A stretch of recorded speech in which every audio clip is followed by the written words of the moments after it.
The metal door slid open with a soft hiss. Captain James Reed stepped into the observation room and took a deep breath.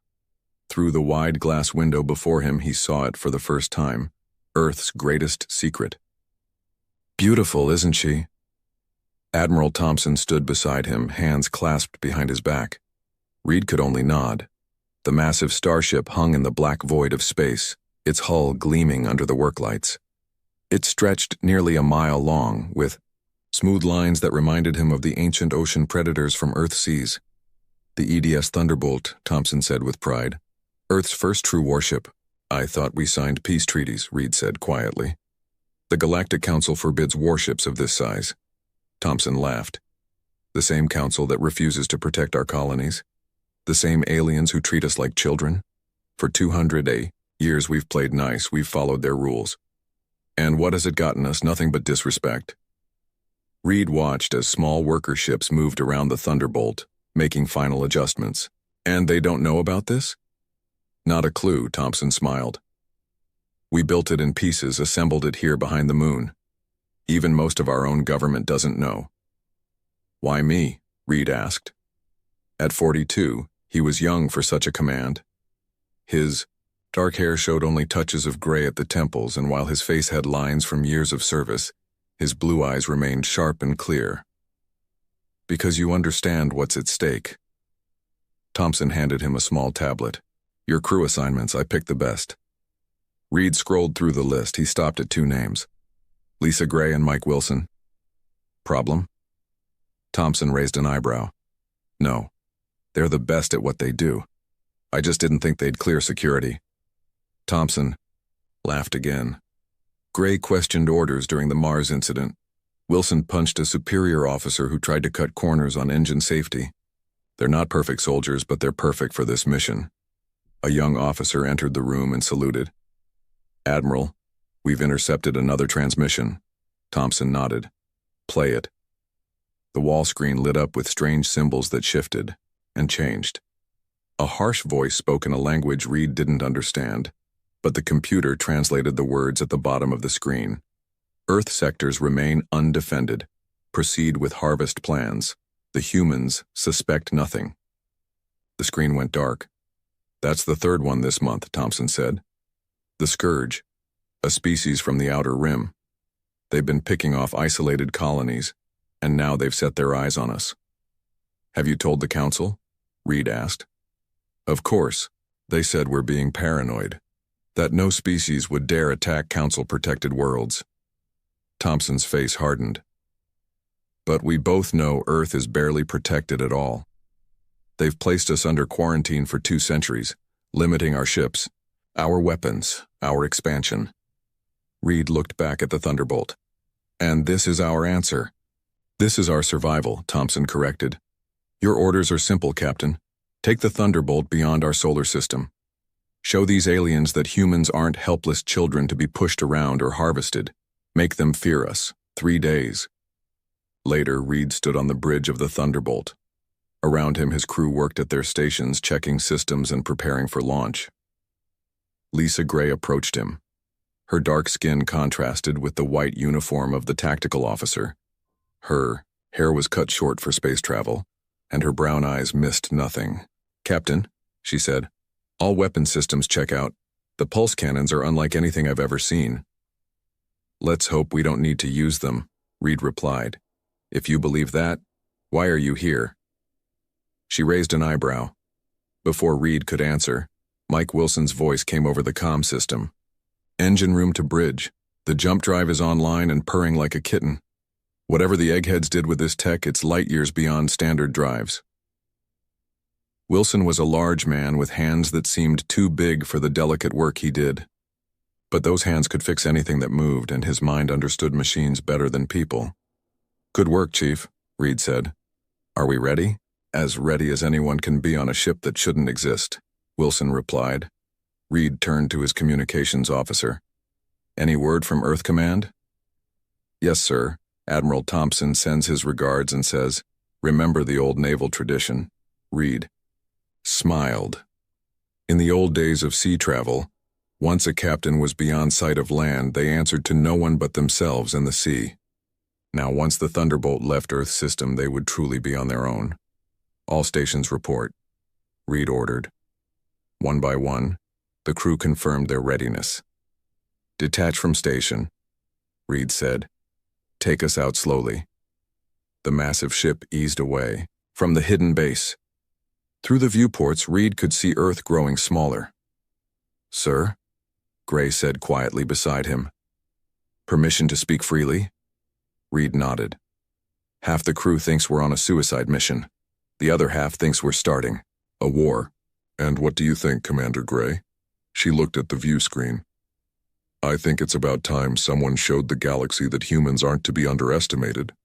Reed smiled. That's exactly why you're here. As the Thunderbolt cleared the moon's orbit, all eyes turned to Reed. Set course for the edge of the solar system, he ordered.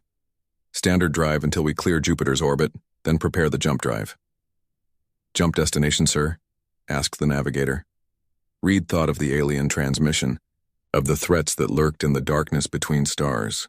The Tau Ceti system, he said. Intelligence suggests that's where the Scourge fleet is gathering. Gray looked at him with surprise. That's well beyond the Council's quarantine line. Yes, Reed said simply. It is. As the Thunderbolt's engines powered up, Reed felt the weight of his mission. 200 years of playing by alien rules.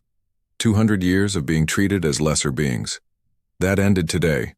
The ship accelerated, pushing toward the outer planets.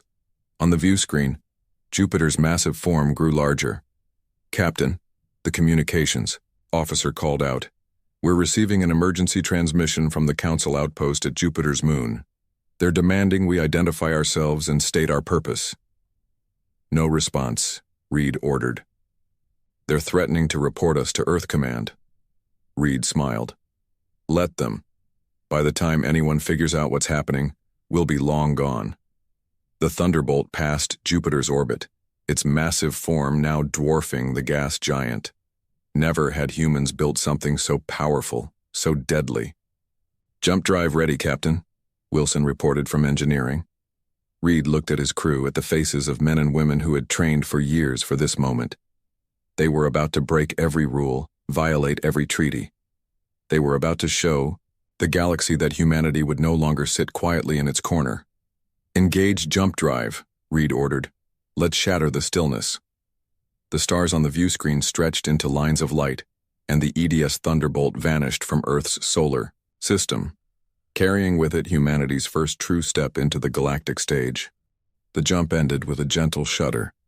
On the bridge of the Thunderbolt, emergency lights flashed briefly before returning to normal.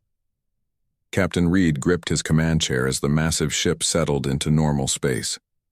Status report, he ordered. All systems functioning, Captain. Wilson's voice came through the comm. The jump drive performed better than expected. Barely any strain on the engines. Lisa Gray studied her tactical display. We've arrived at the edge of the Tau Ceti system. No signs of being followed. Reed nodded. They had just traveled farther than any official Earthship in history. The quarantine line set by the Galactic Council was now 20 light-years behind them. Passive scans only, Reed ordered. I want to see what's out there before they see us. The bridge crew worked silently. Through the main view screen, Reed could see the distant star of Tau Ceti, its light a warm yellow against the black of space. Sir, the sensor officer called out, I'm picking up energy signatures near the 5th planet, multiple ships. Show me, Reed said. The view screen changed to show a magnified view of a massive gas giant. Around it, ships moved in formation. They were sharp, angular vessels with red markings that reminded Reed of blood spatters. The Scourge fleet, Gray said quietly, just as intelligence suggested. Reed studied the ships. How many? 12 war vessels and what appears to be 3 transport ships, Gray replied. The war vessels matched the description of Scourge hunter-killers. And what's their target? Reed asked. The sensor officer worked his controls. There's a small trading post on the second moon of the gas giant. Looks like a neutral zone facility. Reed frowned. Civilians? Based on the energy readings, mostly merchants and traders. No military presence detected. Reed stood up and walked closer to the view screen. This wasn't what he had expected. According to their orders, they were simply to observe and gather intelligence on the Scourge, not to engage. "Sir," Gray said, "the Scourge ships are powering up weapons. They're moving into attack formation around the trading post." Reed felt his jaw tighten. How many people on that trading post? Sensors indicate approximately 500 life forms of various species.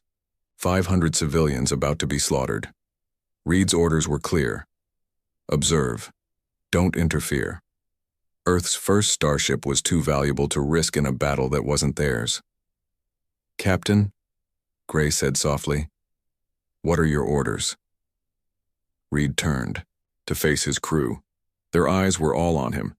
They had trained for combat, but this would be their first real test. "Prepare all weapons," Reed said firmly. "Bring engines to full power. We're going to introduce ourselves to the Scourge." The bridge erupted in activity as the crew prepared for battle. "Sir," the communications officer called out, "I'm picking up a distress signal from the trading post. They're begging for help from any nearby ships." "Let them know help is coming," Reed said. "But don't identify us yet." The Thunderbolt moved forward, its massive engines pushing it toward the gas giant. As they approached, the details of the trading post became clearer. It was a collection of domed structures built into the rocky surface of the moon, with small ships docked around its perimeter. "The Scourge vessels have launched fighters," Gray reported. "They'll reach the trading post in 3 minutes." Reed nodded. "Take us in fast, position us between the fighters and the trading post." "Captain," Wilson's voice came through the comm, "if we push the main engines this hard on our first run, we risk—" "Noted, Chief," Reed cut him off. "But those people don't have 3 minutes." The Thunderbolt surged forward, its speed surprising even Reed. The ship was performing beyond expectations. 30 seconds to intercept, Gray announced. "Weapons ready?" "Pulse cannons charged and targeting systems locked. Point defense systems online." Reed took a deep breath. This was it. Earth's first true contact with alien hostiles. "All hands, battle stations," he ordered. "Let's show them what humans can do." The Thunderbolt burst into the space between the Scourge fighters and the trading post. For a moment, everything seemed to freeze. The Scourge fighters, small and agile with their red markings, paused in their attack run. "We've been spotted," Gray said. "The Scourge vessels are redirecting to us. They're hailing us." "On screen," Reed ordered. The view screen flickered and the image of an alien appeared. Its face was gray and ridged, with 4 yellow eyes that blinked independently of each other. When it spoke, its sharp teeth flashed. "Unknown vessel," the translation computer rendered in English. "You have entered Scourge hunting grounds. Identify yourself or be destroyed." Reed stepped forward. "This is Captain James Reed of the Earth Defense Ship Thunderbolt. You are threatening a peaceful trading post. Withdraw your forces immediately." The alien's eyes widened. "Earth? Impossible. Humans are confined to their system by council decree. You cannot be here." "And yet, here we are," Reed replied calmly. "I won't ask again. Withdraw your forces." The alien made a sound that might have been laughter. "A single human ship, no matter how large, cannot stand against the Scourge. Your destruction will make an excellent example to others who defy us." The connection cut. "They've broken off communication," the communications officer reported. "All Scourge vessels are targeting us." Reed returned to his chair. "Gray, tactical assessment?" "Their fighters are fast but lightly armored. The larger vessels have significant firepower but slow maneuvering. They're spreading out to surround us." Reed nodded. "They think we're easy prey. Let's change their minds. Target the lead fighter group with pulse cannons, minimal power. I want to disable, not destroy." "Targeting," Gray confirmed. "Ready on your mark. Fire."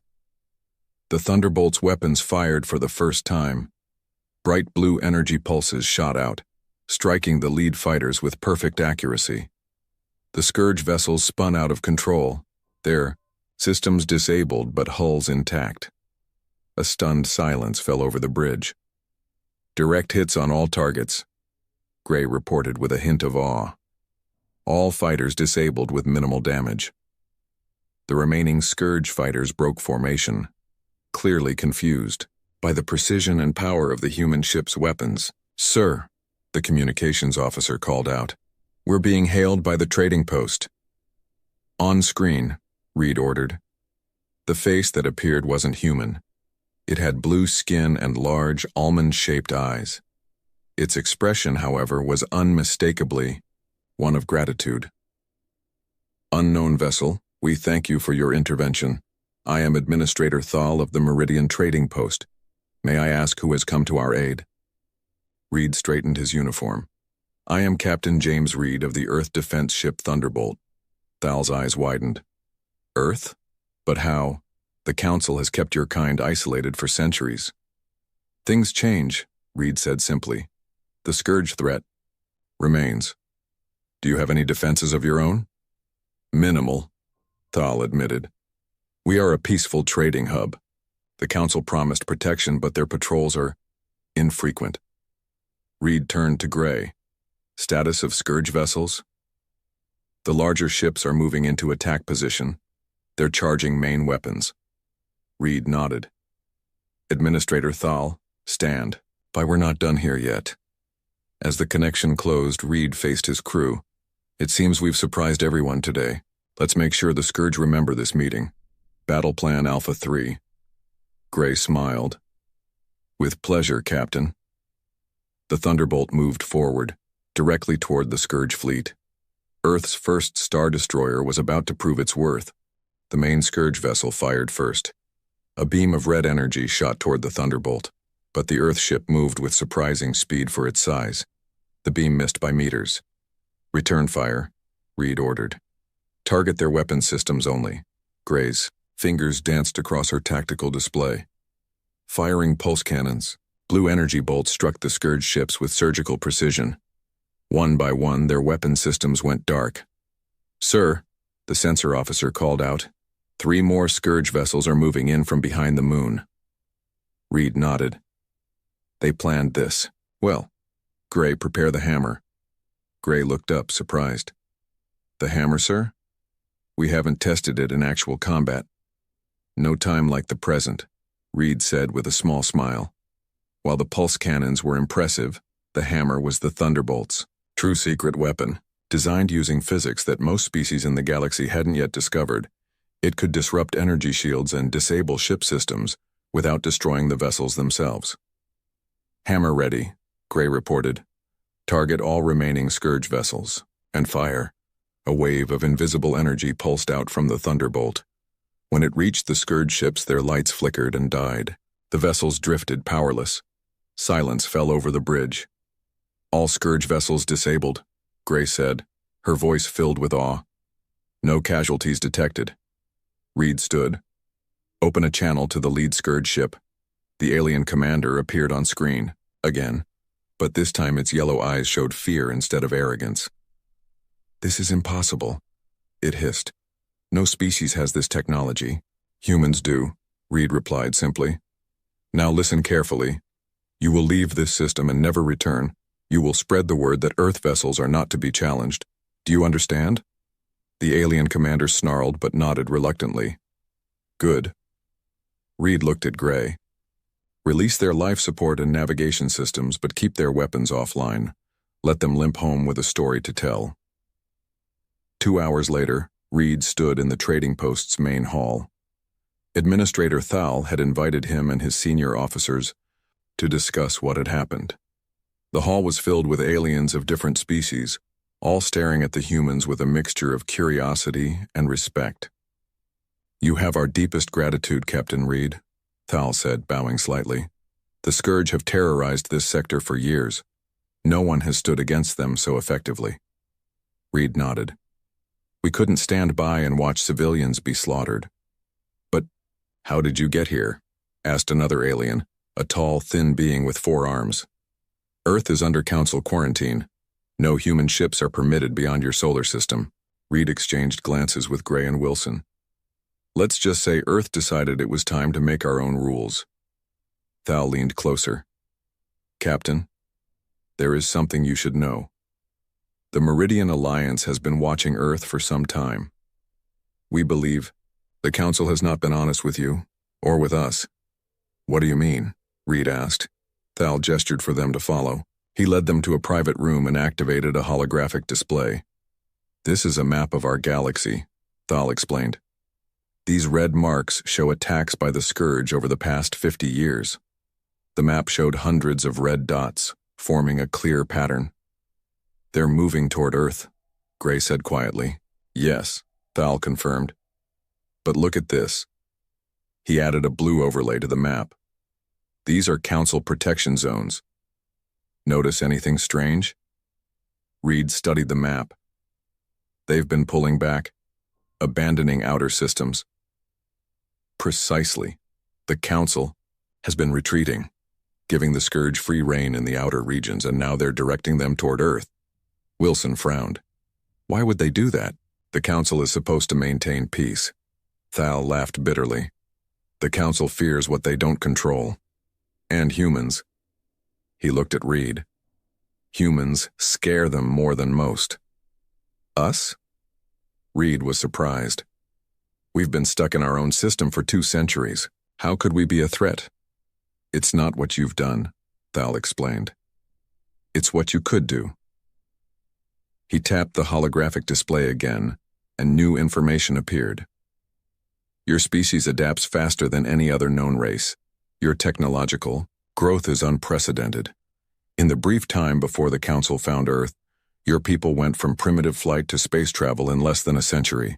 Reed felt a chill run down his spine. They've been containing us, and using the Scourge as their weapon against any who might ally with you, Thal added. The Meridian Alliance has long suspected this, but we had no proof until now. The ship you arrived in, Thal continued. It uses technology the Council claims is impossible, yet here you are. Wilson stepped forward. Speaking of technology, I've been talking with some of your engineers. Your power systems are different from ours, but compatible. With your permission, I'd like to exchange some ideas. Thal smiled. Of course, the Meridian Alliance would be honored to share knowledge with Earth. A young alien rushed into the room. Administrator, a Council diplomatic vessel has just entered the system. Thal's face darkened. They never responded to our distress calls, but they come running when humans appear. Interesting. Reed turned to Gray. Get back to the Thunderbolt. Prepare for possible hostile action. Do you think they'd attack openly? Gray asked. No, Thal answered for Reed. The Council works through manipulation and proxies. They'll send a diplomat, with sweet words while plotting your destruction. The main doors opened and a tall, elegant alien entered. Unlike the others, this one looked almost human, except for the silver skin and entirely white eyes. It wore elaborate robes adorned with the Council's symbol. I am Diplomat Kell, it announced. I come representing the Galactic Council. Its gaze found Reed.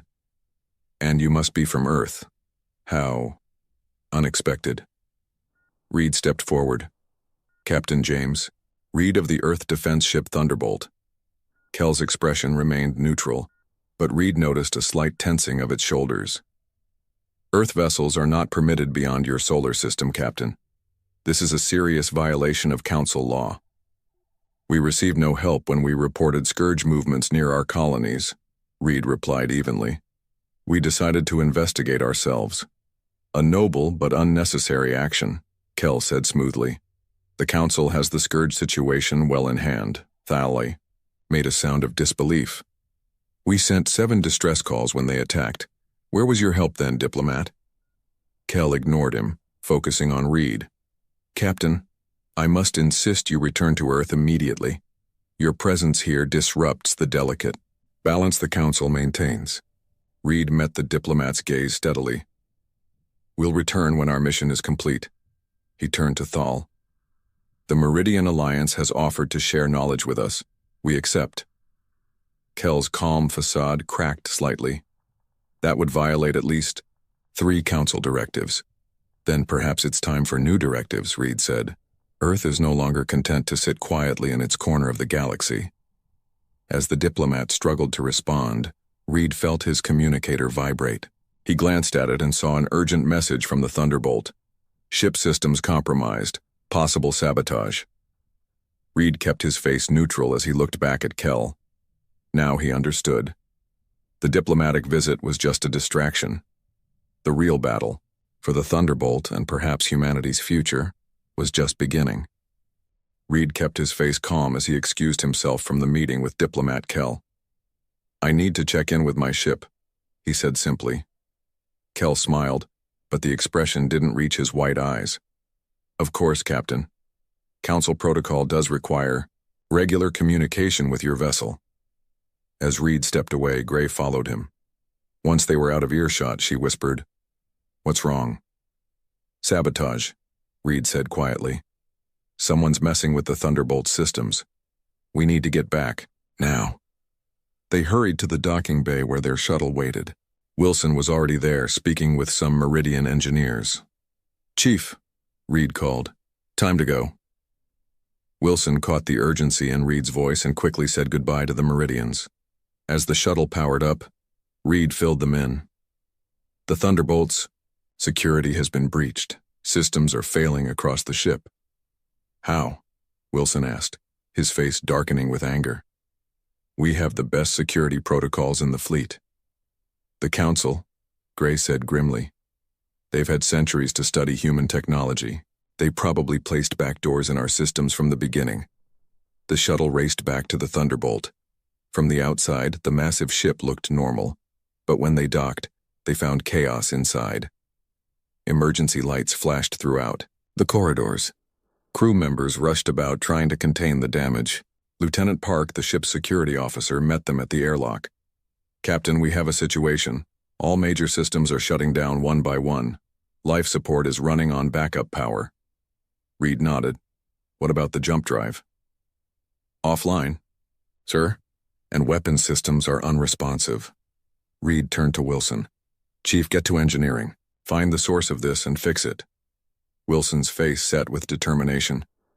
"On it, Captain." He hurried away.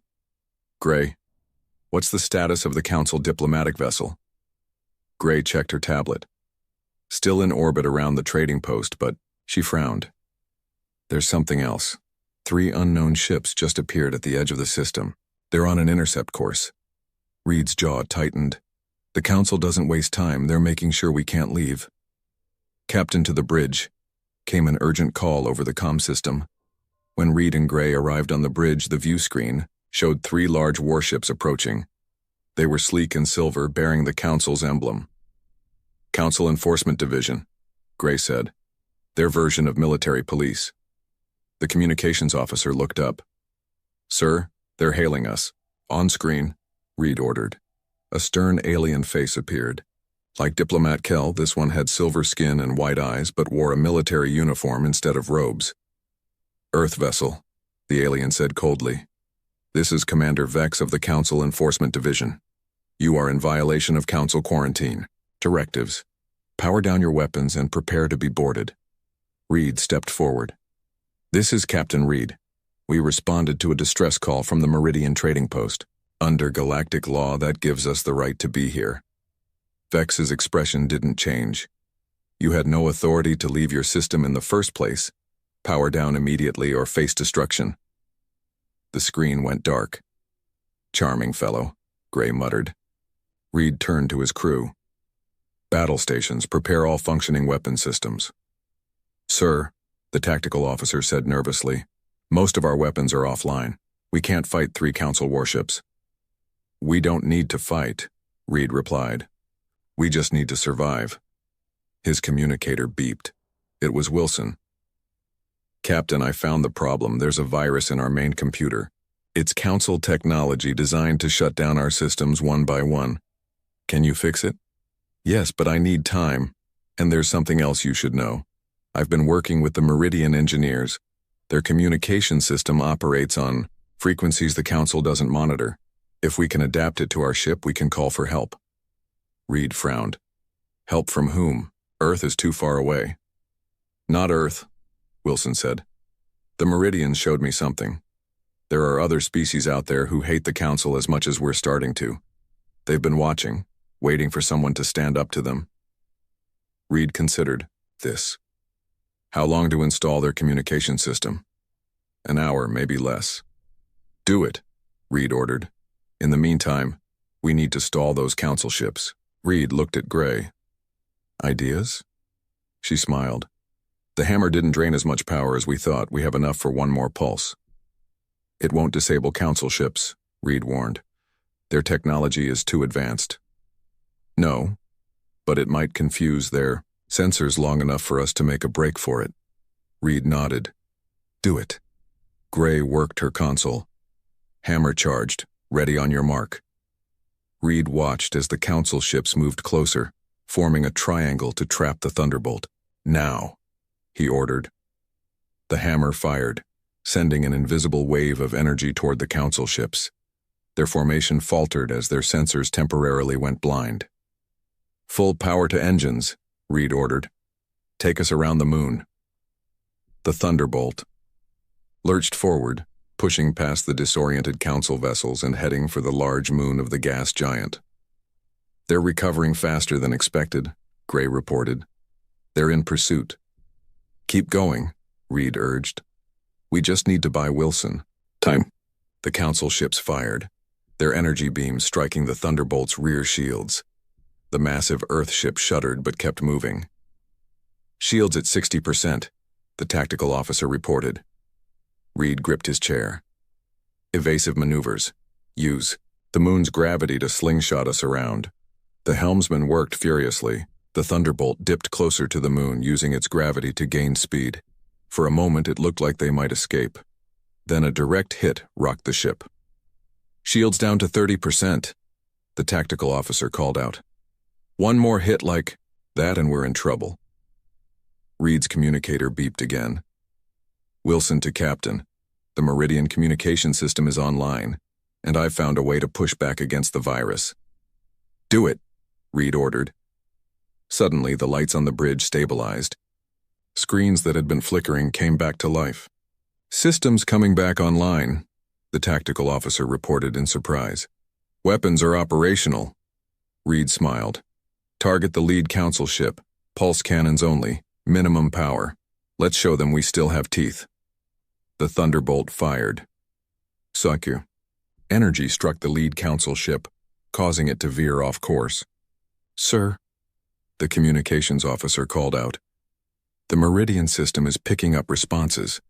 Multiple signals from throughout the sector. Gray looked at her console in amazement. Captain, we're being answered by at least 20 different ships. They're all asking how they can help. Reed stood in the center of the bridge watching as the tactical display showed new ships appearing at the edges of the system. Ships from species he'd never seen before, all responding to the Thunderbolts. Call. It seems we're not alone in wanting change, he said quietly. The communications officer looked up. Sir, I have Administrator Thal on the line. He says the Meridian Alliance formally requests Earth's assistance against Council oppression. Reed looked at the approaching Council ships, then at the growing number of allies appearing on their sensors. What had begun as a simple mission to show humanity's strength was becoming something much larger. Tell Thal, Reed said firmly, that Earth accepts.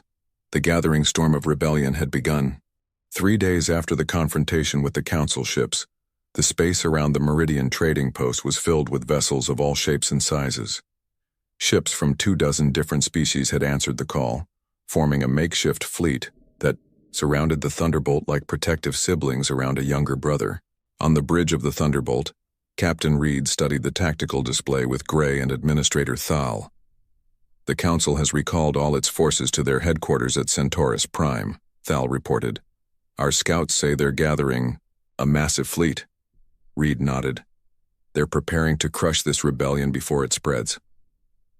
It's already spreading, Gray said, pointing to the display. Look at these reports. Planets throughout the outer systems are openly defying Council directives. Some are even removing Council representatives. Wilson entered the bridge looking tired but satisfied. Captain, the ship repairs are complete. All systems are back online, and I've purged every trace of Council programming from our computers. Good work, Chief, Reed said. What about the modifications? Wilson grinned. Better than expected. The Meridian shield technology integrated perfectly with our systems, and that weapon design from the Atraxians has doubled our pulse cannon output. Reed looked around at his crew, then at their alien allies. What had begun as a simple mission to demonstrate Earth's strength had become something much larger. They had sparked hope in species that had lived under Council control for centuries. So what's the plan, Captain? Gray asked. Reed turned to Thal. The Council is vulnerable right now. They've never faced open rebellion on this scale, but they still have their ultimate weapon, don't they? Thal's face darkened. The stillness. Yes. It's why most species never dared to challenge them. What exactly is the stillness? Wilson asked. A planet killer, Thal explained, housed on their central command station. It can destroy an entire star system from light years away. They've only used it twice in known history, but the demonstrations were effective. Reed studied the map. That's why we can't just hide and build our strength. As long as they have the stillness, they can destroy any world that opposes them. So we take it out, Gray said simply. The others looked at her. Is that even possible? Wilson asked. Reed smiled slowly. The Thunderbolt was built to do the impossible. He turned to the communications officer. Call a meeting of all ship captains. It's time to plan our attack. The plan was daring to the point of madness, but no one had a better idea. The Allied fleet would launch a frontal assault on the Council headquarters at Centaurus Prime, drawing away their defensive ships. Meanwhile, the Thunderbolt would attempt something no ship had ever done, a precision jump directly into the heart of the Council command station. In the Thunderbolt's engine room, Wilson was making final adjustments to the jump drive. This goes against everything I know about physics, he muttered, as Reed checked on his progress. Can you do it? Reed asked. Wilson sighed. Jumping into open space is one thing. Jumping into a specific spot inside a space station? It's like threading a needle while blindfolded. He paused. But yes, I think I can do it. Good, Reed said. Because if we can't get inside their defenses, we can't destroy the stillness. Wilson looked up from his work.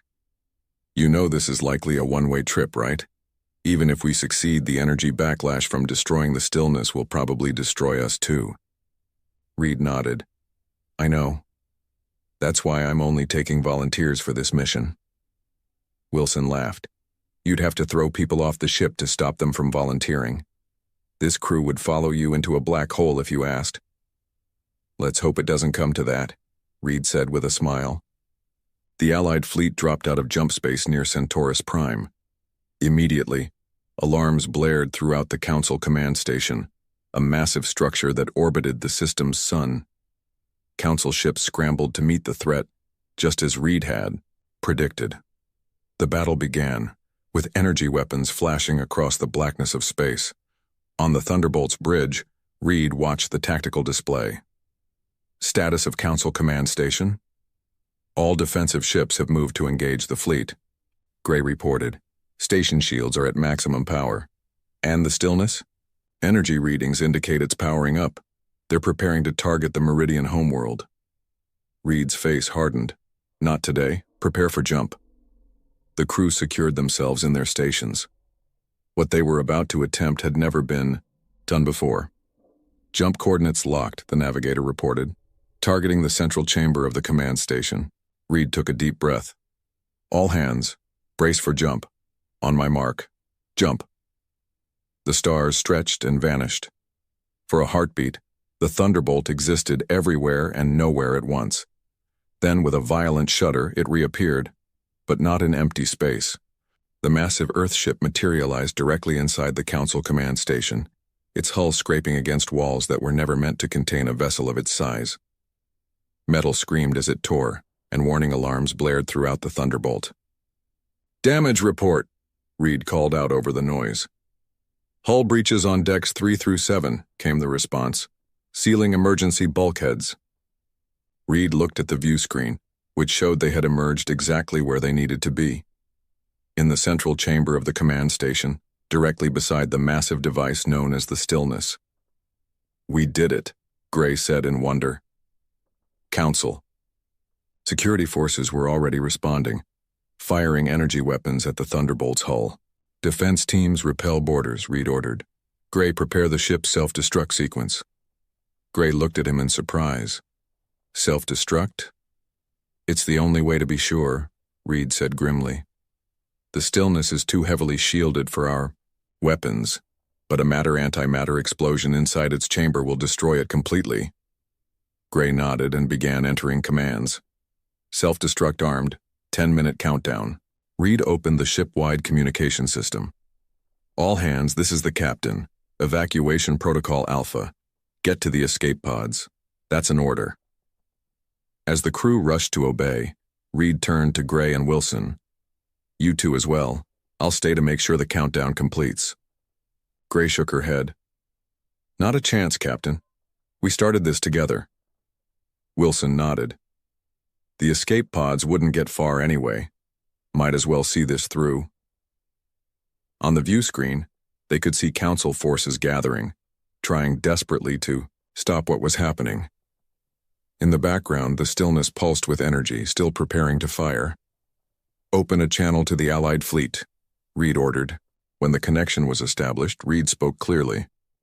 "This is Captain Reed of the Thunderbolt. The Stillness will be destroyed in approximately 8 minutes. All ships should prepare to jump to safety." Administrator Thal's voice came through. "What about your crew, Captain?" "We knew the risks," Reed replied simply. "Just make sure our sacrifice means something. Build a better galaxy than the one the Council created." As the minutes ticked down, the 3 officers watched the battle. Raging outside, the Allied fleet was already beginning to withdraw, jumping away to safety. "It's strange," Wilson said quietly. "We came out here to show the galaxy that humans weren't to be trifled with. I never thought we'd end up freeing half the galaxy from tyranny." "Earth will be proud," Gray added. Reed nodded. "And they'll follow our example. The Council's days of keeping humanity contained are over." The countdown reached its final minute. Through the view screen, they could see panic spreading through the Council command station as officials realized what was about to happen. 30 seconds, the computer announced coolly. Reed stood tall in the center of his bridge. "It's been an honor serving with you both." The others nodded, standing at attention as the final seconds ticked away. 5, 4, 3, 2, 1. A blinding flash of light engulfed the Thunderbolt, the Stillness, and the Council command station. The explosion rippled outward, visible across light years of space. The stillness that had gripped the galaxy for centuries was finally, irrevocably shattered. 1 month later, on Earth, Admiral Thompson stood before the World Council, reading the final message from the Thunderbolt. When he finished, silence filled the chamber. Then a representative stood. "What happens now, Admiral?" Thompson looked up at the large view screen, which showed dozens of alien ships in orbit around Earth, not as conquerors but as allies and friends. "Now," he said, "we build the fleet that Captain Reed and his crew gave their lives for. We take our rightful place among the stars." He paused. "And we make damn sure their sacrifice wasn't in vain." As he spoke, across the galaxy, species that had lived in fear for generations were standing tall for the first time. The age of the Council was over. A new era had begun, and it had all started with Earth's first star destroyer. The small human exploration vessel Pathfinder drifted toward the massive structure floating in the blackness of space. Captain Jack Miller stood on the bridge, his hands clasped behind his back as he stared at the view screen. The trading post looked like a giant metal snowflake, with long spokes extending from a central hub, each dotted with lights and colors humans had never seen before. "Are we recording everything?" Jack asked, his voice steady despite the excitement, bubbling in his chest. "Yes, Captain," replied Dave, the ship's science officer. "All sensors are at maximum. First contact protocols are ready."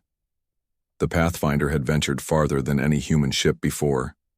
6 months ago, they had discovered strange signals coming from this region of space. Earth's United Space Program had given them permission to investigate, but no one expected to find something this big, something this alien. "They're hailing us," said Anna from her communication station. Her fingers moved quickly across her console. "I'm running it through the translation matrix now." A moment later, a voice filled the bridge. It sounded flat and artificial, the computer's best attempt to turn alien sounds into human speech. "Unknown vessel, identify yourselves and state your purpose. This is Outpost Trading Station Gamma 9. Jack nodded to Anna, who opened a channel. "This is Captain Jack Miller of the Earth exploration vessel Pathfinder. We come in peace and wish to establish contact." There was a pause before the reply came. "Earth vessel Pathfinder, you are cleared to approach docking bay 42. Follow the guidance signals. Prepare for customs inspection." Jack ordered the pilot to follow the flashing blue lights guiding them toward one of the smaller docking bays. As they approached, the size of the station became clear. It was larger than the biggest cities on Earth. "Look at that ship." Dave pointed at a massive vessel departing from another section of the station. It was easily 20 times the size of the Pathfinder and moved with surprising grace for something so large. "I count at least 7 different ship designs," said Sam, the security officer.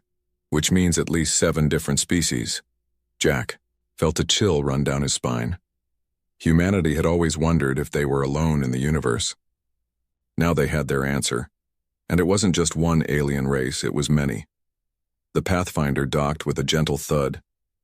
Jack selected a team of 5 crew members to join him for first contact.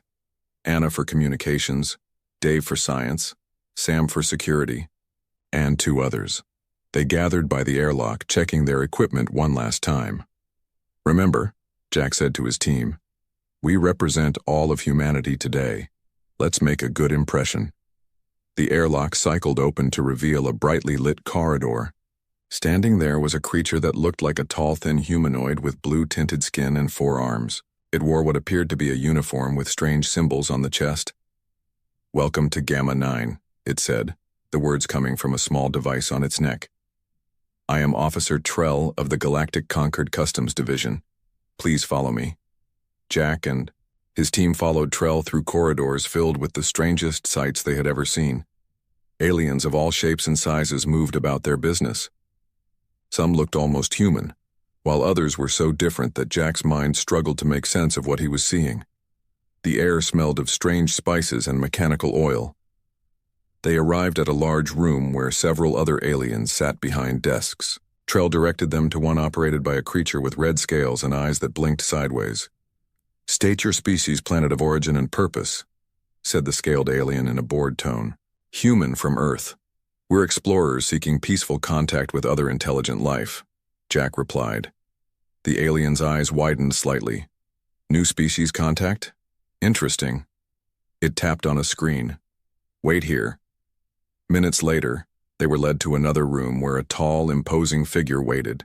This alien had gray skin that seemed to shimmer like metal and stood nearly 7 feet tall. "I am Commander Vrax, Station Administrator," it said. "Your arrival is unexpected. We have no record of your species in our database."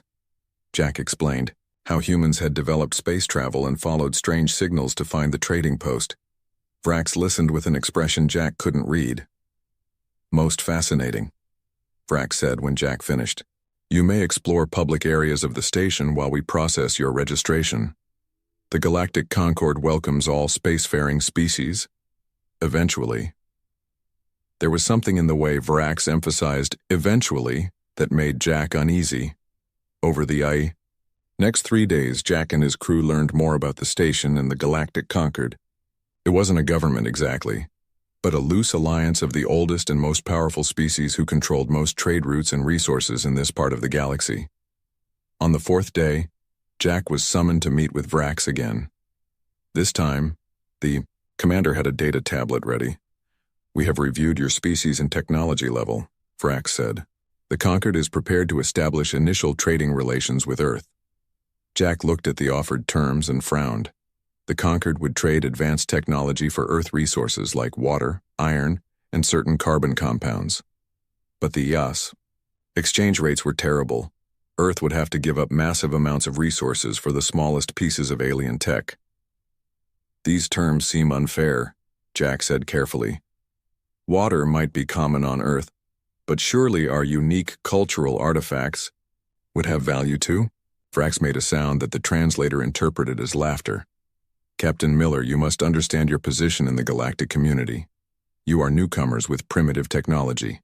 The Concord is being generous by trading with you at all. Jack felt his face grow hot, but he kept his expression neutral.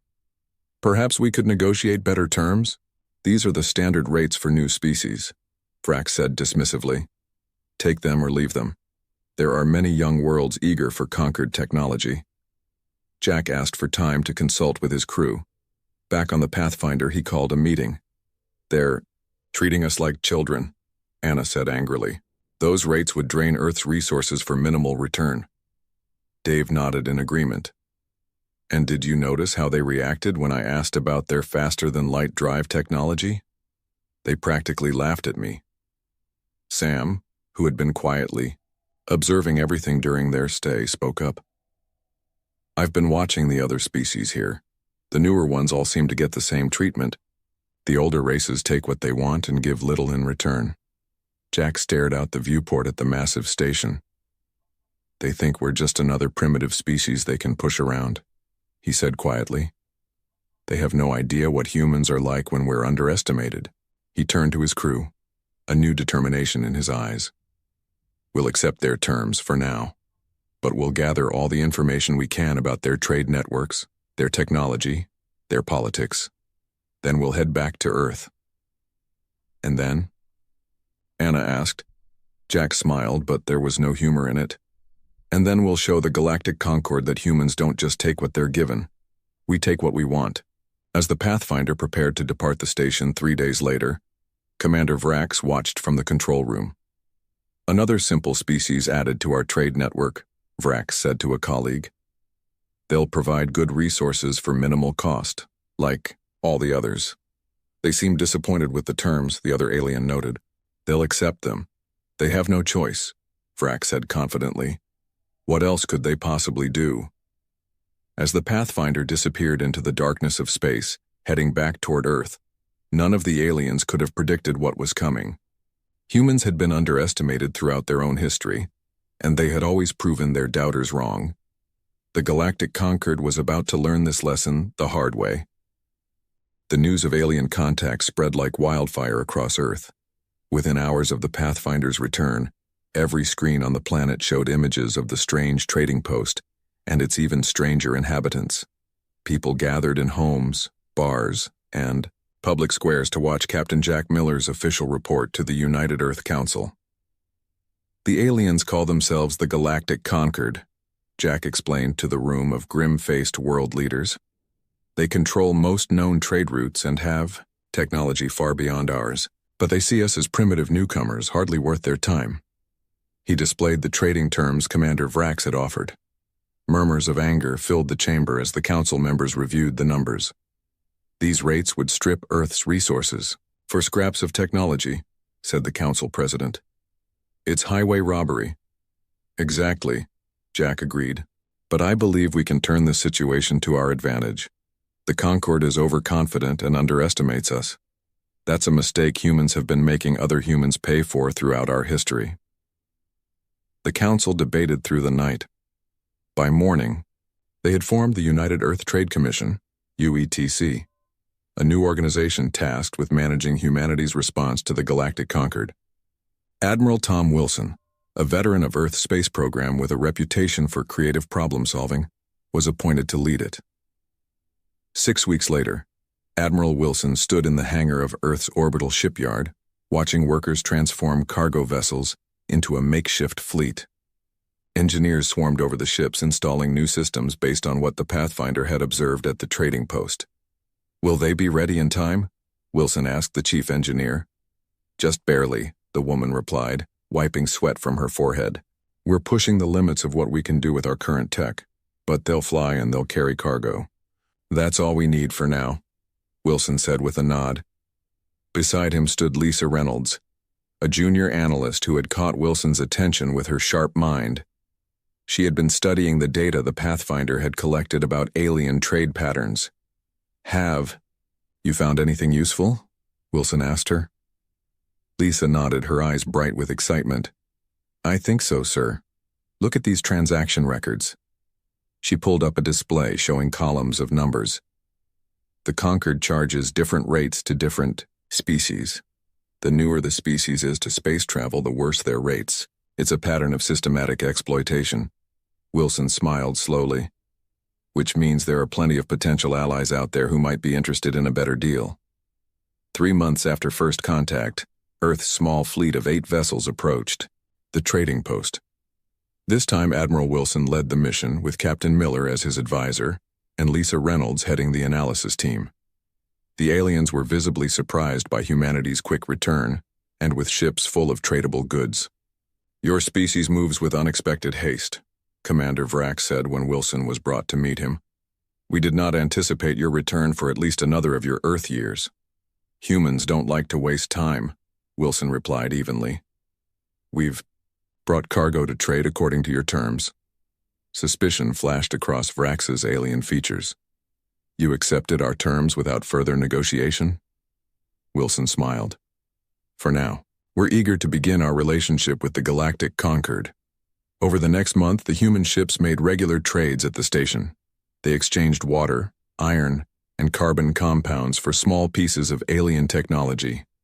On the surface, they appeared to be accepting their place in the galactic hierarchy, but beneath this compliant exterior, they were gathering information. Lisa Reynolds established a small office on the trading post, officially to coordinate Earth's trading activities. In reality, she was mapping the entire network of relationships between species, learning who traded what with whom and, most importantly, who was being treated unfairly by the Concord. The Relari provide rare minerals but get terrible rates, she told Wilson during one of their secure briefings aboard the flagship. The Tekken have amazing agricultural products but are practically being robbed, and at least 5 other species are in similar positions. Wilson nodded thoughtfully. Have you made contact with any of them? Carefully, yes, Lisa said.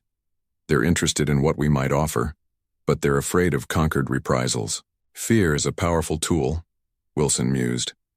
The Concord has been using it to keep everyone in line, but fear only works until someone stands up to the bully. Meanwhile, Captain Miller had been making friends with various alien traders, buying them drinks at the station's many bars and listening to their stories.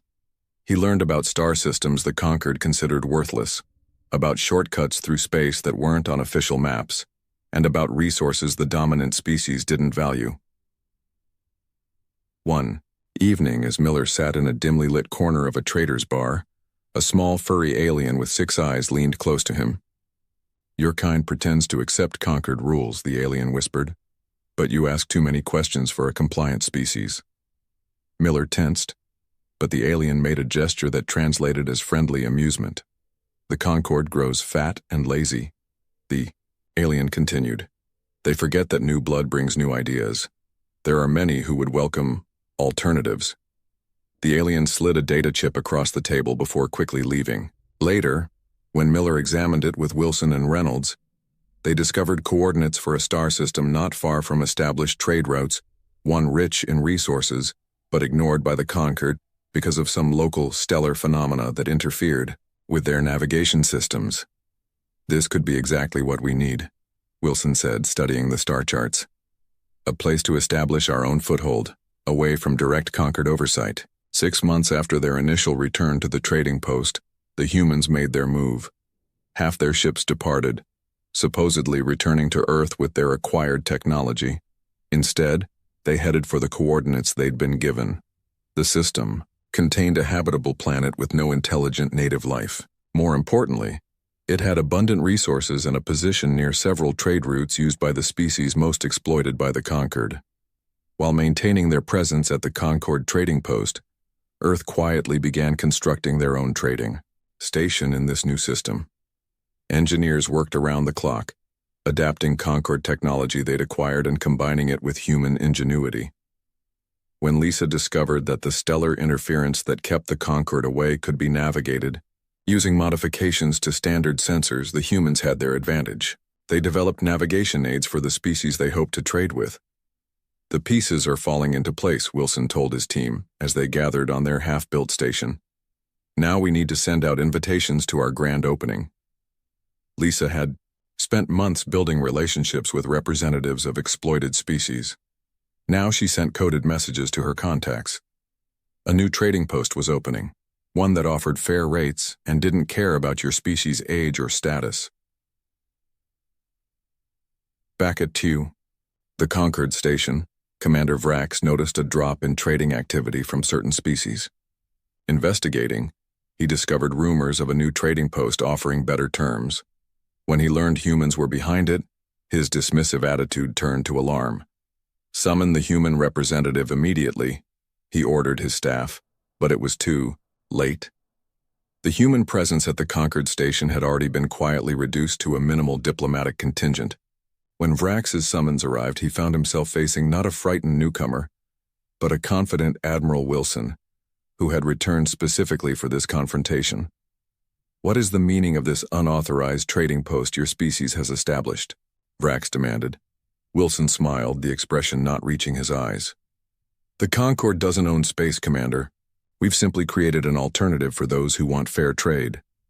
This violates Concord protocols. You were given standard terms for a new species. And we've decided those terms don't work for us," Wilson replied calmly. "Humans take what they want, Commander, and what we want is a fair deal. For ourselves and for others who have been exploited too long." As Wilson walked away, leaving Vrax sputtering with rage, he knew the real challenge was just beginning. The Concord wouldn't take this challenge, to their authority, lightly.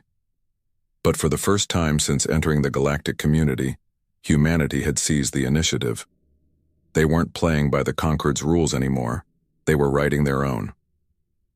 The human trading post grew quickly. They named it Freedom Station, and within 3 months it had become a bustling hub of activity. Built into the side of a mineral-rich asteroid, the station wasn't as large or fancy as the Concord's massive outposts, but it had something more valuable: fair deals.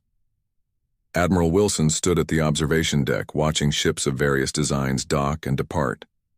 The station's traffic had tripled in the past month alone. "Sir, the Tekken delegation has arrived," Lisa Reynolds said as she joined him. In the month since they'd established the station, she had been promoted to Chief Diplomatic Officer. "They're bringing twice the cargo they promised." Wilson nodded with satisfaction. "And the Rilari?"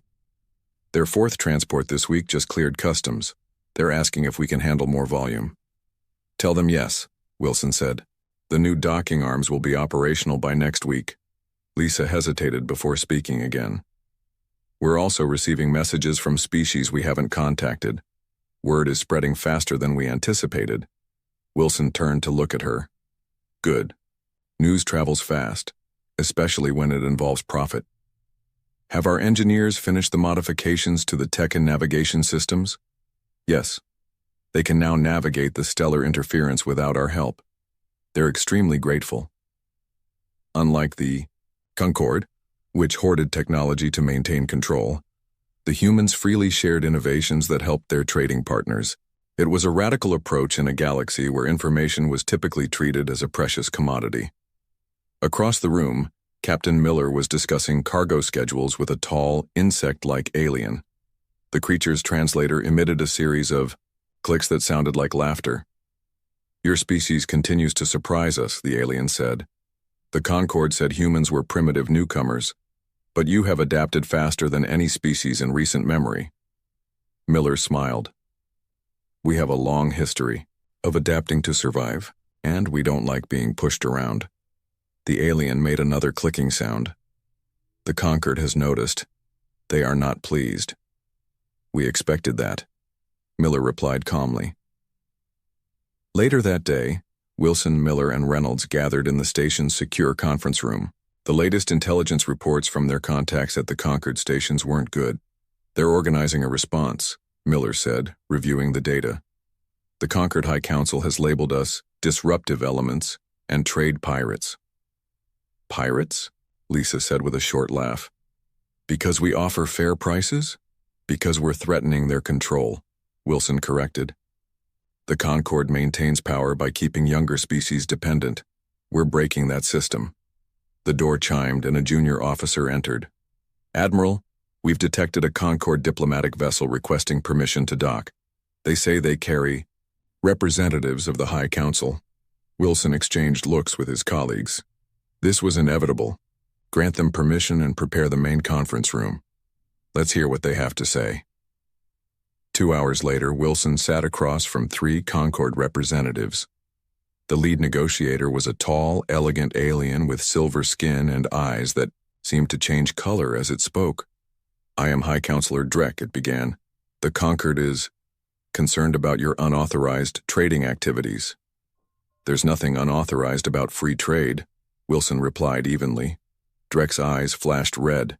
You misunderstand your position in the galactic community. New species must be properly integrated through established channels. Your actions are causing disruption to carefully balanced trade networks established over thousands of years. Those carefully balanced networks seem heavily tilted in favor of certain species, Lisa pointed out. That is not your concern, another representative snapped. The Concord maintains order across hundreds of star systems. Without our management, chaos would reign. Wilson leaned forward.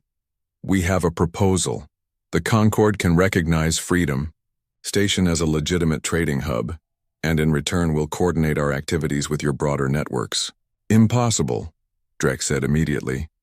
However, we are prepared to offer humanity improved trading terms. The alien slid a data pad across the table. These rates are typically reserved for species with at least a century of interstellar presence, Wilson glanced at the figures and passed the pad to Lisa. She studied it briefly before setting it down. These are better, she acknowledged, but still not equal to what established Concord members receive. Equality must be earned, the third representative said. Accept these terms, close this station, and in time humanity will advance. And if we refuse? Miller asked. Drek's voice grew cold. Then the Concord will be forced to take steps to protect the established order. Your species has shown promise. It would be unfortunate if that promise were curtailed. After the Concord representatives left, Wilson called an emergency meeting with all department heads. They're threatening us, he stated bluntly. We need to prepare for possible hostile action. Our defenses are minimal, the security chief said. We've focused on trade, not military capacity. Then we need to accelerate our plans, Wilson replied. He turned to the chief engineer. How soon can we implement the modifications we discussed? The shield adaptations? With round-the-clock work, maybe 2 weeks. But the weapon systems would take longer, and we don't have the power generators to support them yet. Lisa spoke up. What about our trading partners? Some of them have decent defensive capabilities. I won't put other species at risk for our decisions, Wilson said firmly. Miller, who had been quiet, finally spoke. We don't need to. Remember what the Concord doesn't know about us yet. Everyone turned to look at him. They've seen our trading ships, which we deliberately kept simple. They haven't seen what we've been working on back home. Miller pulled up a secure channel on his tablet. It's time to call in the reserve fleet. The next day, as Wilson was reviewing evacuation plans in case of Concord aggression, an alert sounded. A massive ship had dropped out of faster-than-light travel near the station. Is it Concord? Wilson asked tensely as he hurried to the command center. No, sir, the sensor operator replied, sounding confused. It's one of ours. The Defender. On the main screen, a ship unlike any the station staff had seen before appeared. It was clearly of human design, but incorporated elements of various alien technologies they'd studied. Most importantly, it was armed with weapons the humans had reverse-engineered from tech they'd traded for. Miller stepped forward, grinning. Right on schedule, and there should be 5 more just like her on the way. You knew about this? Wilson asked. I helped design them, Miller replied. While we were building this station, Earth wasn't sitting idle. We've been preparing for this moment from day one. 3 days later, when Counselor Drek returned with what he thought would be an overwhelming show of force, 3 Concord enforcement vessels, he found not a vulnerable trading post, but a well-defended station with 6 human warships in protective formation around it. "Admiral Wilson," Drek said when communications were established, unable to hide his shock. "Your species continues to surprise." "That's what humans do," Wilson replied calmly. "Now I believe we were discussing trade terms." The Concord ships held position, clearly reassessing the situation. None of them had expected the humans to have military vessels of that caliber so quickly. "Perhaps," Drek said carefully, "we should reopen negotiations on more equitable grounds." Wilson smiled. "I thought you might say that. But this time we're not just negotiating for humanity. We're representing all the species you've been exploiting. The game has changed, Counselor." Behind him, the staff of Freedom Station watched with pride. In less than a year since first contact, humans had gone from newcomers to game-changers in the galactic community. They hadn't just taken a seat at the table, they'd flipped the table entirely, and the Concord was beginning to realize that underestimating humans had been their biggest mistake. The peace didn't last long. Despite the show of force by the human ships, the Concord High Council wasn't ready to give up control.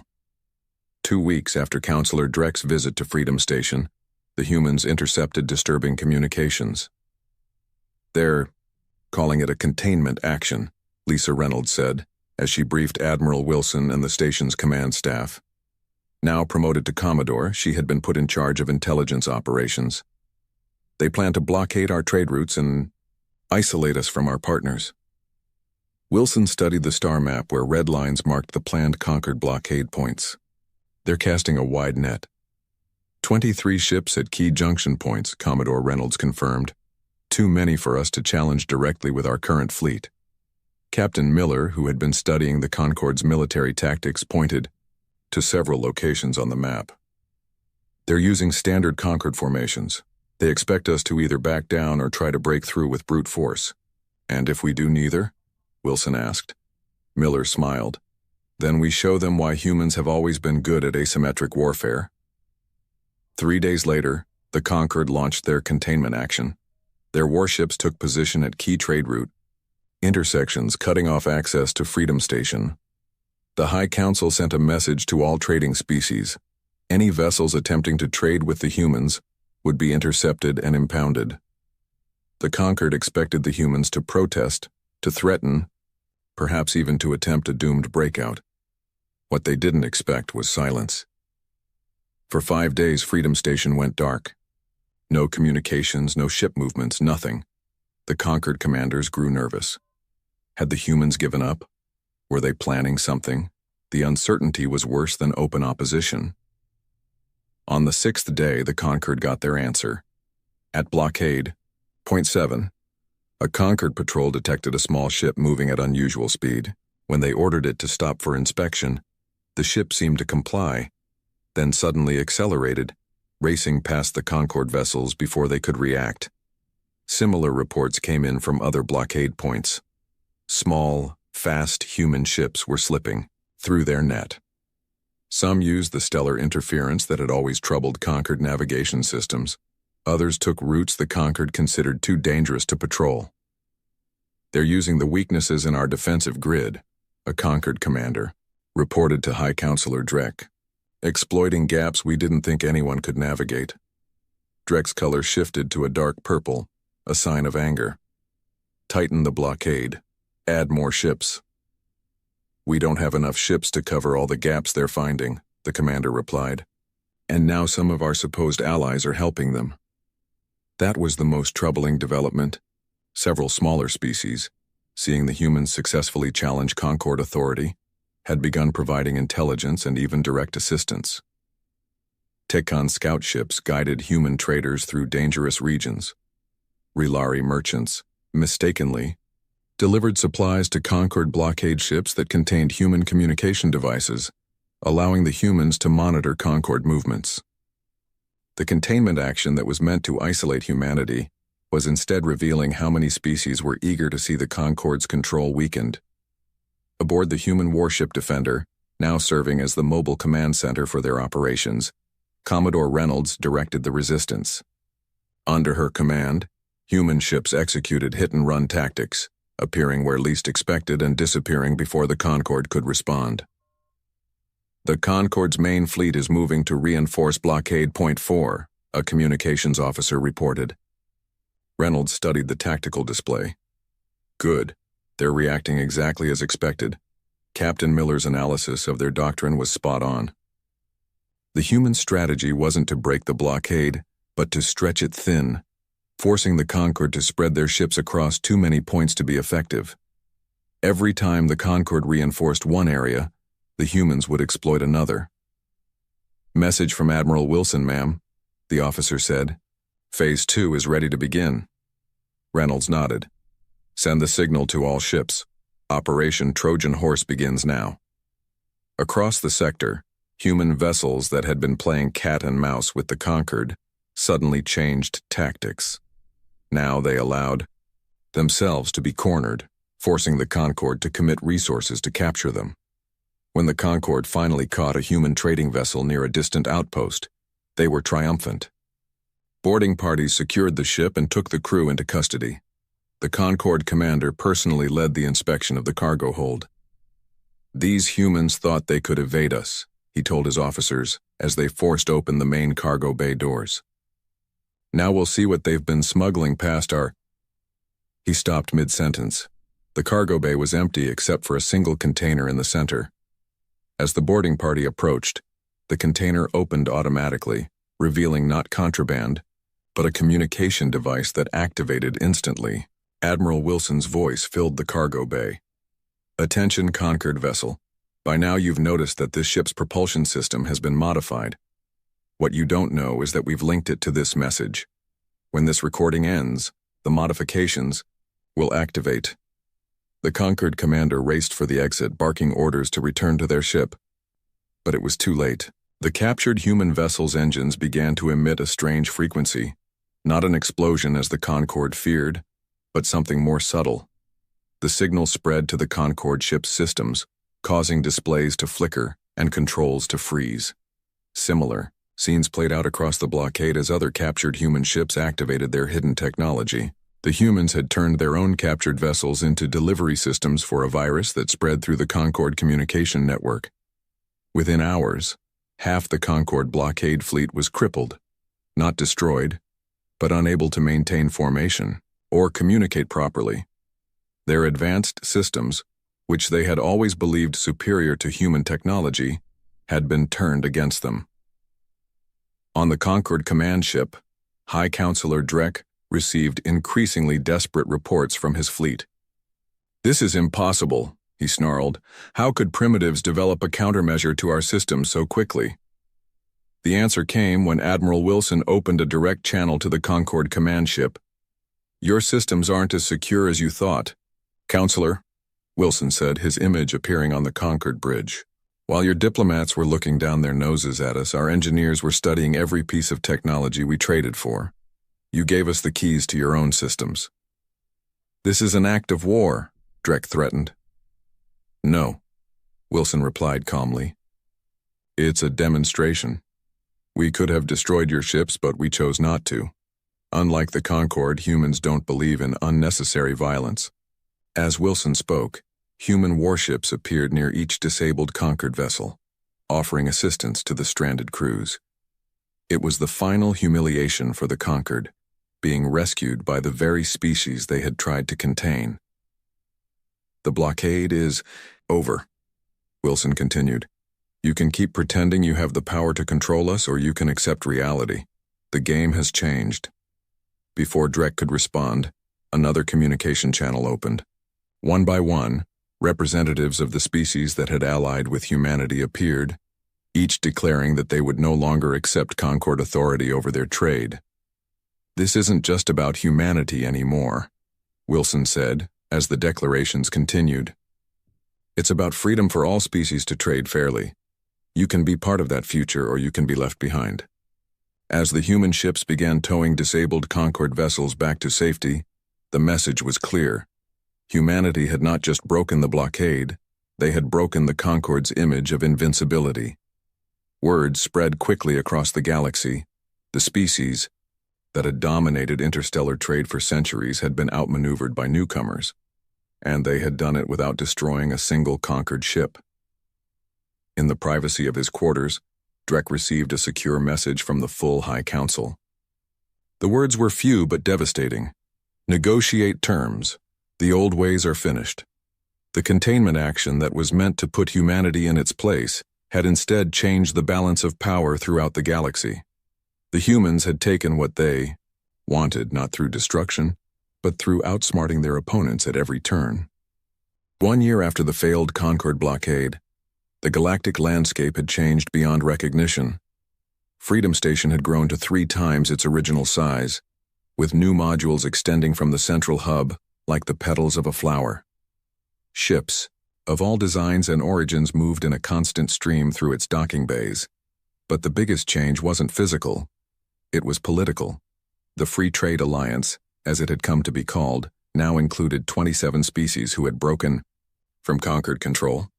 Each maintained their own sovereignty while agreeing to fair trade practices with all members. Captain Jack Miller, now serving as Earth's chief diplomat, stood in the newly completed Grand Assembly chamber. Representatives from all alliance members would gather here in a few hours for the first official meeting. But for now, Miller had a more immediate concern. A Concord delegation was arriving, led by none other than Commander Vrax, the same official who had dismissed humanity as primitive. Newcomers during their first contact. "Nervous?" asked Admiral Wilson, joining Miller at the viewing window. "A little," Miller admitted. "It's been a long journey from that first meeting at the trading post. And yet here we are," Wilson said with a smile, "preparing to negotiate, as equals with the people who once thought they could exploit us." The chamber doors slid open and Commodore Reynolds entered. Her intelligence network had expanded across the galaxy, making her one of the most well-informed individuals in known space. "The Concord ships have docked," she reported.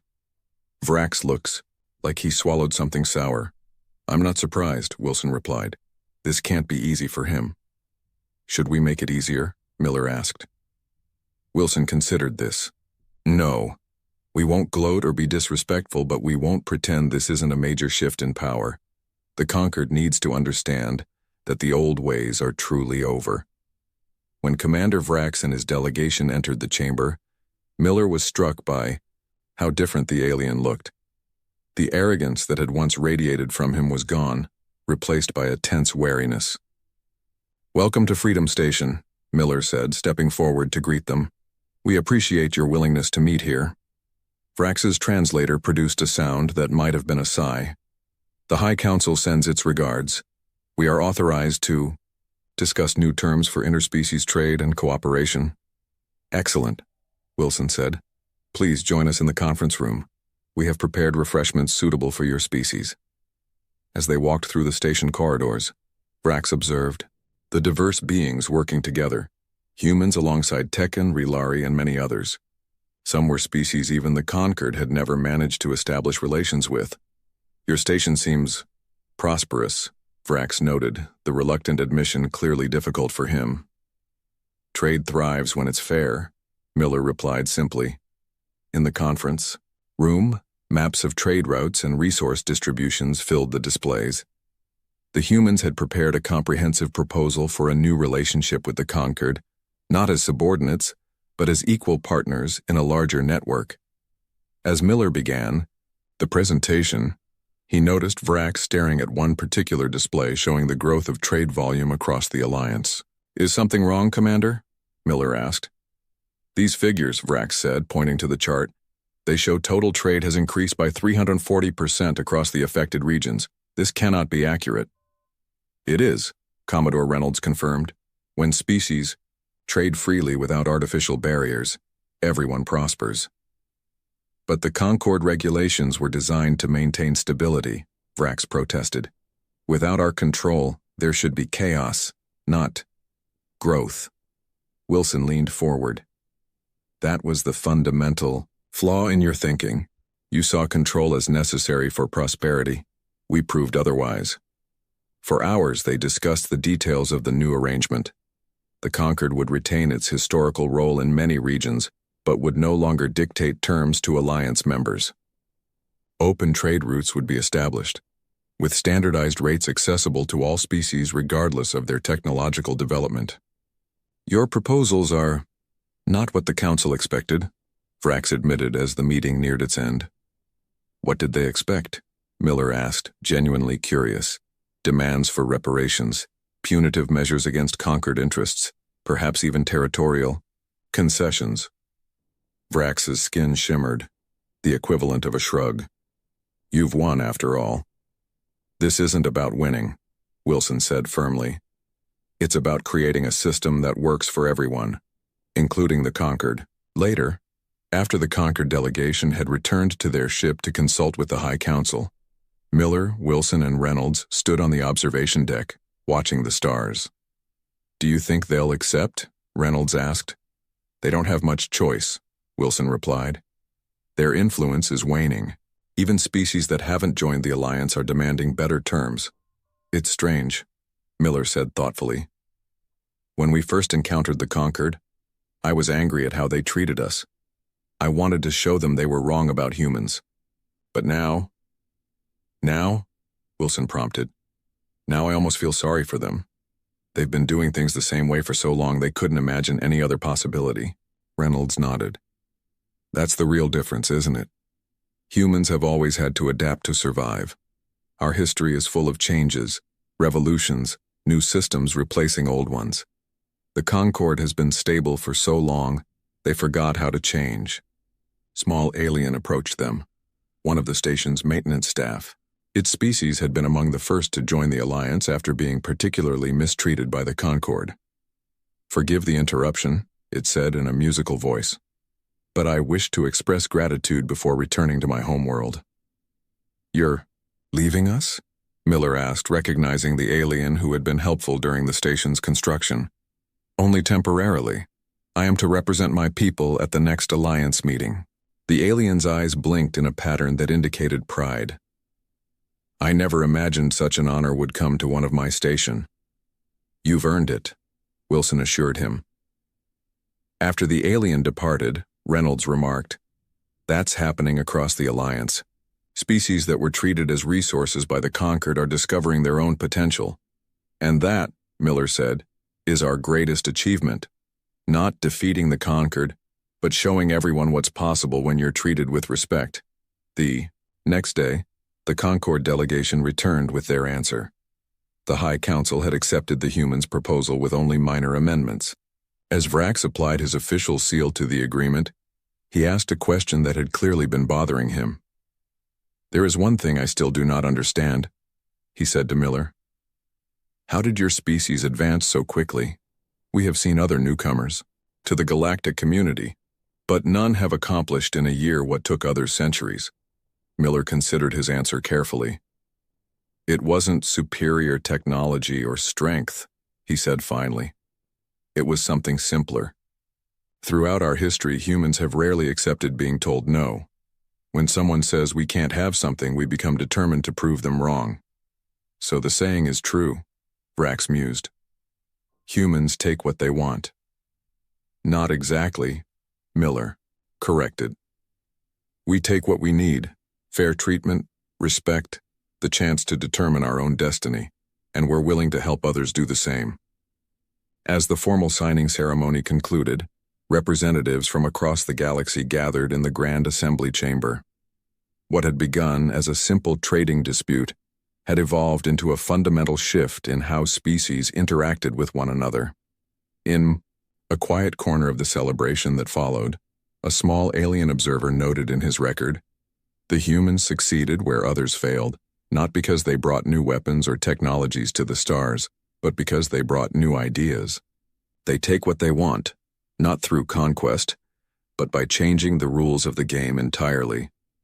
And in doing so, they have changed us all. The story of humanity's rise from dismissed newcomers to galactic influencers would be told across countless, worlds for generations to come, not as a tale of conquest, but as proof that even the oldest orders can be peacefully transformed when enough beings decide to stand together. And it had all begun with a simple refusal to accept unfair terms.